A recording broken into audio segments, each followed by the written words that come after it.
Il y a une offre qui s'appelle Wiser, que le grand public, qui va être accessible au grand public, qui est une solution qui permet aux particuliers de pouvoir mieux gérer l'ensemble de ses consommations dans son domicile, en ayant la capacité de façon connectée, donc par un smartphone essentiellement, de pouvoir gérer tout ce qui se passe à l'intérieur de la maison. Alors il y a un certain nombre de concurrents aujourd'hui qui ont des offres de ce type-là, ce qu'on appelle des offres de domotique.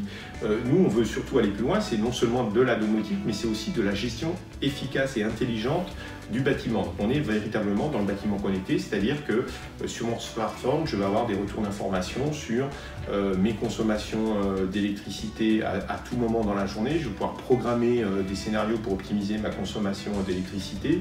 Je vais avoir des informations, donc des datas qui vont me mettre restituées, où je vais pouvoir effectivement analyser ces consommations et avoir des algorithmes qui vont me permettre, dans mon propre domicile, de pouvoir mieux gérer l'ensemble de mes consommations électriques, mais pas seulement, et viser des économies de l'ordre de 30%. Des innovations dont on parle et qui sont probablement moins connues du grand public, c'est tout ce qu'on appelle le smart grid ou le microgrid. C'est quoi? Eh bien, c'est le réseau électrique intelligent. Alors, le réseau électrique intelligent, c'est quoi?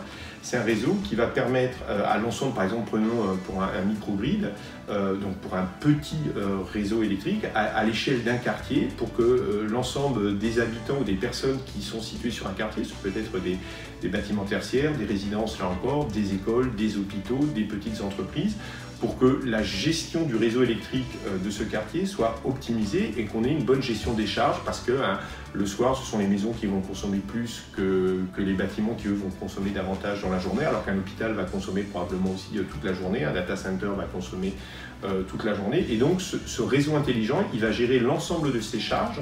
Il va éventuellement être connecté à des sources de production d'énergie. Ça peut être de l'énergie solaire, ça peut être de l'énergie éolienne si on est à proximité d'un bord de mer.